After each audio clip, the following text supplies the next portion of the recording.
Será um imenso prazer ter sua companhia durante esse período. Saiba que aqui iremos desenvolver algumas habilidades que acrescentarão muito à sua formação profissional.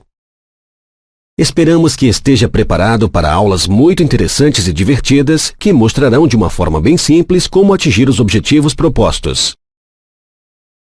No final da nossa caminhada, pode ter certeza que irá se impressionar com o que conseguirá compreender. Ao todo, serão 12 aulas e muitos conceitos serão vistos nesse percurso. Você aprenderá sobre teste de mesa, método que apenas com um lápis e uma caneta permite a simulação do processo interpretativo de um algoritmo.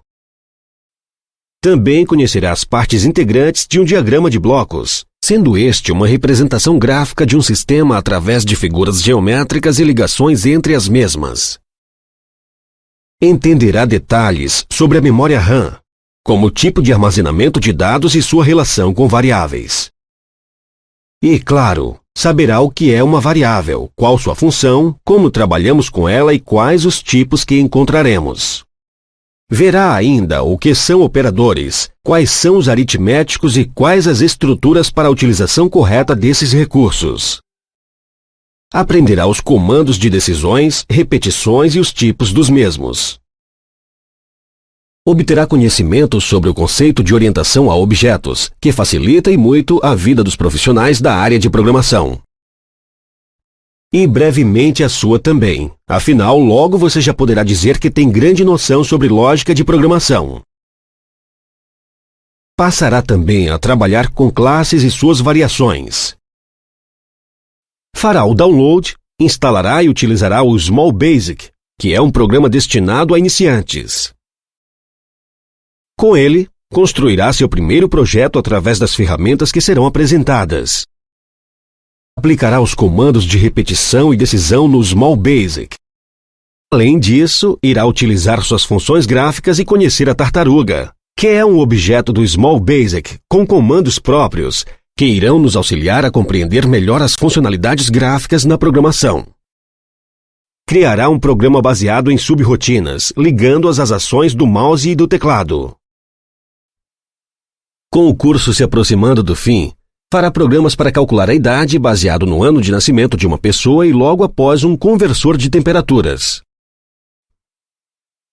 Aprenderá comandos da tartaruga, fazendo com que ela siga para onde ocorrerem cliques do mouse.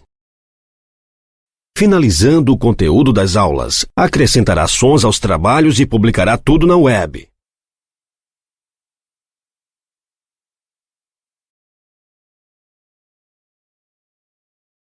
Fora isso, terá 2 surpresas referentes às possibilidades do Small Basic. Apostamos que irá gostar muito. Com todas essas informações, você dominará a lógica de programação. Mas afinal, o que realmente é isso? Essa resposta é composta por alguns fatores que temos que explicar separadamente. Ao final, unindo tudo, ficará mais fácil de se compreender. Primeiramente, temos os algoritmos. Eles representam os passos que levam à execução de uma tarefa. Se não forem ordenados em uma sequência lógica, o que é proposto não acontecerá e não chegaremos a lugar algum. E para deixar essa estrutura padronizada, temos regras definidas que indicarão ao computador as ações que ele deverá executar. Pois bem, o responsável por deixar os algoritmos em uma sequência lógica e dentro das regras é o programador.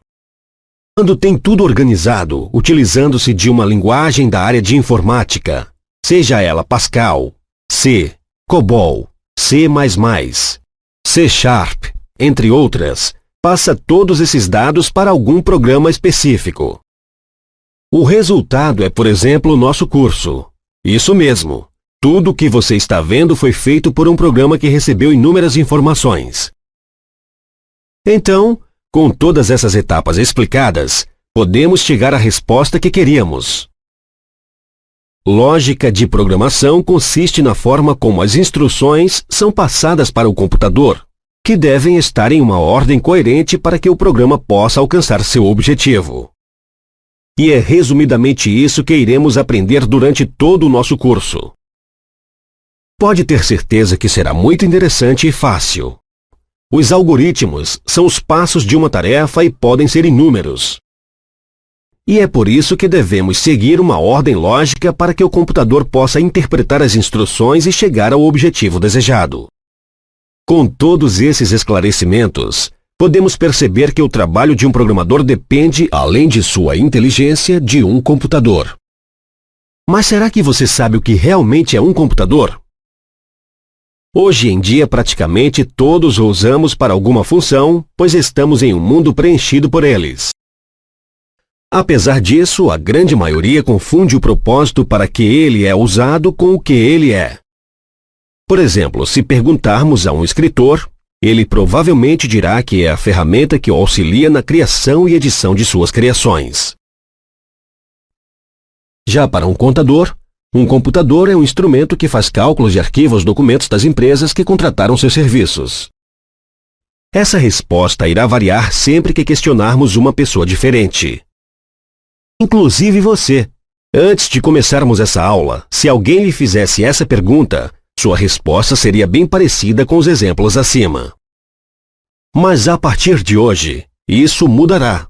Sempre que essa pergunta surgir, a sua resposta correta será: um computador é uma máquina que recebe, processa e exibe dados de maneira rápida e prática. O programador é o responsável por controlar essa máquina, principalmente na parte de processamento. Já que entendemos o que é um computador, podemos dar continuidade ao nosso conteúdo. Que tal vermos agora o que é lógica de programação e algoritmos em alguns exemplos? Será mais fácil, não é mesmo? Então, vamos lá. Como já foi mencionado, um computador é rápido ao executar várias operações, além de ter uma grande capacidade de armazenar informações. Mas ele não fará nada disso se não receber instruções extremamente detalhadas. Para que você possa ver isso na prática, realizaremos algumas comparações com situações de nossa vida real. Observe. Quando queremos cozinhar um ovo, apesar de ser uma tarefa simples, exige que seja seguida uma ordem para que tudo dê certo. Temos que começar pegando um ovo, já que este é o ingrediente principal. Então, para cozinhá-lo, teremos que colocá-lo dentro de uma panela. Em seguida, é preciso enchê-la de água, já que é a fervura da água que cozinha o ovo. Com a panela sobre o fogão, deveremos acender o fogo e aguardar por alguns minutos. Quando o ovo começar a boiar, é sinal que está pronto. Então já podemos apagar o fogo e retirá-lo da panela. Quando ele esfriar um pouco, retiramos a casca, pois não iremos comê-la. Por fim, basta servir o ovo como desejar. A partir dessa situação, temos a seguinte analogia. A entrada do ovo não cozido na panela equivale à entrada dos dados no sistema do computador. Todos os passos necessários para o cozimento seriam como o processamento dos dados.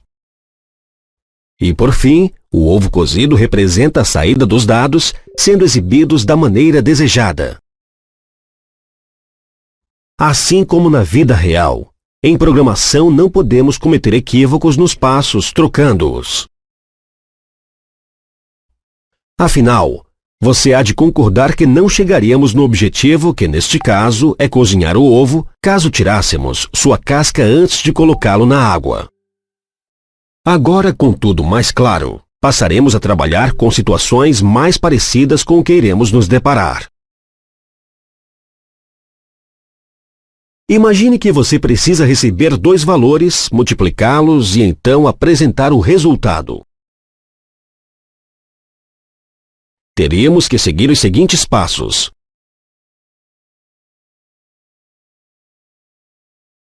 Começaremos recebendo o primeiro valor e logo em seguida o segundo.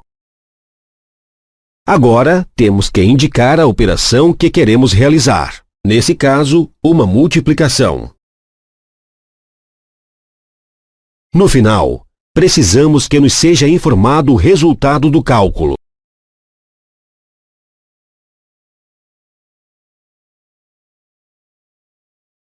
Como podemos notar, realmente não existe segredo nenhum nisso, concorda? No entanto, a situação começa a ficar um pouco mais complexa à medida que tarefas maiores e mais detalhadas nos são apresentadas, mas por enquanto, não se preocupe com isso. Você percebeu que na lógica de programação sempre é necessário informar o início e o fim de cada conjunto de instruções. Isso ocorre porque, em programas mais complexos, existem inúmeras tarefas e definir onde cada uma começa e termina é praticamente uma lei. Na verdade, sem o uso dessas instruções, nenhuma sequência funciona. Você comprovará isso quando for programar algo. Com base no que acabamos de ver, vamos propor um desafio a você. Sendo assim, vamos realizar alguns exercícios. Até agora, organizamos apenas tarefas simples, em que existia apenas um caminho, ou seja, não havia mais de uma alternativa. Acontece que, em programação e também na vida real, encontramos diversas opções que podemos seguir e, tendo que escolher uma, acabamos realizando o que chamamos de tomada de decisão. Veja o que estamos dizendo através de um exemplo prático. Em uma escola, os alunos fazem 2 provas ao final do semestre. Então, a soma das notas dividida por 2 nos dá a média dele. Aquele que atingir o valor igual ou maior a 7 está aprovado para o próximo semestre. Já quem não obter essa média, infelizmente, será reprovado. Essas especificações em um programa gerariam os seguintes passos. Até esse ponto, está tudo igual ao que já vimos. Porém, de agora em diante, o caminho a ser seguido será definido pelo valor da média. Com isso, podemos notar que uma parte das instruções será executada, anulando a outra, dependendo sempre do resultado. Por ora, veremos apenas esse modelo de tomada de decisão, mas saiba que ele não é o único. Trabalharemos com outros em aulas futuras. Pois bem, sabemos que organização é indispensável em qualquer trabalho que iremos desenvolver e em programação não seria diferente. Até agora falamos apenas de algoritmos simples e com poucas instruções, mas como você deve imaginar, não será sempre assim. Por isso, aprender a manter tudo em ordem é fundamental. Então, vamos reproduzir uma atividade mais complexa, como, por exemplo, os procedimentos de um caixa de supermercado. Primeiramente, veja as tarefas de uma maneira geral, sem muitos detalhes. Tomando-as como modelo, criaremos um programa que executará esses processos e, como sabemos, com todos os pormenores necessários. Observe. De início, temos o ato de cumprimentar o cliente e logo de cara já ocorre uma tomada de decisão que é: se existir um cliente na fila, seguir parte das instruções, se não, tomar outro caminho. Pois bem, se existir um cliente na fila, o programa passa para o bloco de instruções que está em destaque. Note que também existem algumas decisões a serem tomadas. Depois de avisar que o caixa está aberto, ocorrerá uma verificação das horas, o que determinará como o cliente será cumprimentado. Após esses passos, seguimos para a segunda tarefa. Nessa parte, temos um ponto novo e muito interessante chamado laço ou looping. A primeira instrução é a que verifica a existência de produtos no carrinho de compras, sendo que, independente do número de itens, o processo descrito no bloco SIM deverá ser executado até esgotá-los. Daí o nome looping, ou seja, uma volta completa, e a instrução por esse efeito é essa que veremos já com um exemplo.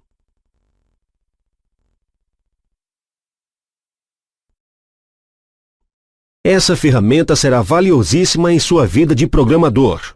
No futuro, você certamente irá se lembrar dessa aula e concordar com isso. Passaremos agora para a terceira tarefa. Veja. Essa é uma etapa extremamente simples, em que o caixa observa na tela o valor total e o informa ao cliente. Vamos seguir para a próxima. Na quarta parte do atendimento ao cliente, veremos como será a ação de receber o pagamento. Essa será a maior etapa que trabalharemos em nossa aula, porém, não apresentará dificuldade. Vamos apresentá-la por partes para que fique mais fácil de explicá-la. A primeira instrução é receber o dinheiro do cliente. Depois disso, o sistema irá fazer as verificações para analisar qual decisão tomar. São 3 situações possíveis: o cliente dar o valor exato ou ele entregar dinheiro a mais ou a menos. Dentre essas possibilidades, apenas uma será executada anulando as outras, não é mesmo? Você pode pensar: o cliente pode pagar com cartão ou até mesmo sair correndo com as compras. Essas também são possibilidade, porém vamos descartar isso para simplificar as coisas. Continuando, tendo executado uma das opções, o processo continua. O ponto importante aqui é que o último comando faz com que o programa volte à primeira tarefa, fazendo tudo começar novamente. Afinal, o caixa atenderá a vários clientes ao decorrer do dia, não é mesmo? Agora, só para que você veja a estrutura final dessa parte, observe no telão. Sim, temos um trabalho complexo, dividido em etapas menores e fáceis de compreender. Dessa maneira, se o caixa fosse um robô, poderíamos ordenar seu dia da seguinte maneira. Como no final da tarefa 4, existe uma instrução para executarmos a tarefa 1, esse sistema ficaria atendendo os clientes continuamente. Brilhante, concorda? Com todos os conceitos vistos até agora, damos nossos primeiros passos rumo ao entendimento do que é lógica de programação e de como realmente atua um programador. Este curso de lógica visa prepará-lo para atuar como programador. Isso é óbvio. Porém, você pode ter a seguinte dúvida: mas e os comandos? Como programar realmente? Quero colocar a mão na massa e criar meus programas. Muita calma nessa hora. Criar um programa exige conceitos além dos que serão vistos aqui. Lembre-se do início da aula em que citamos a existência de linguagens de programação? Pois é, elas são indispensáveis para executar uma programação. Vamos dar alguns exemplos de como uma simples frase é apresentada em diferentes linguagens. Imagine um programa que só serve para apresentar a frase Hello World. Ele teria os seguintes formatos em diversas linguagens de programação. Primeiramente, veja a C. Agora, na Pascal. Temos ainda a Visual Basic.net e a Assembly. O objetivo aqui não é assustá-lo com todos esses códigos difíceis ou algo do tipo. Queremos mostrar que, antes de qualquer coisa, você tem que aprender a lógica de programação para aí sim dedicar-se a algumas dessas linguagens. Umas são mais fáceis, outras nem tanto. Mas dominando a lógica, garantimos que isso não apresentará dificuldades. Por isso, estas aulas são extremamente importantes antes de passarmos para os demais cursos relacionados com programação que você possa vir a fazer. Sem o domínio da lógica, as linguagens ficam muito mais difíceis. Por hoje, nosso último assunto será sobre pseudocódigo. Durante todo o nosso curso, iremos utilizá-lo. Ele é uma linguagem somente para estudos e é utilizado para descrevermos em passos lógicos a sequência de um programa. Com isso, você ficará apto a aprender as linguagens reais nos próximos cursos sem dificuldade alguma. Porém, para utilizarmos esse método, temos que seguir algumas regras que serão apresentadas gradativamente durante a exposição dos assuntos principais de cada aula. E assim terminamos nossa primeira aula. Esperamos que tenha gostado. E agora, encerrando nosso encontro, vamos relembrar tudo o que aprendeu hoje.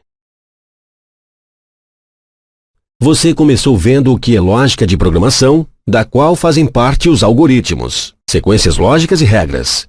Aprendeu que consiste na forma como as instruções são passadas para o computador. Pôde observar situações da vida real que envolvem lógica, comparadas ao processo na programação. Foi informado que o sistema toma decisões perante uma situação com mais de um caminho a ser seguido. Conheceu o looping, que permite a repetição de parte da instrução quantas vezes for necessário.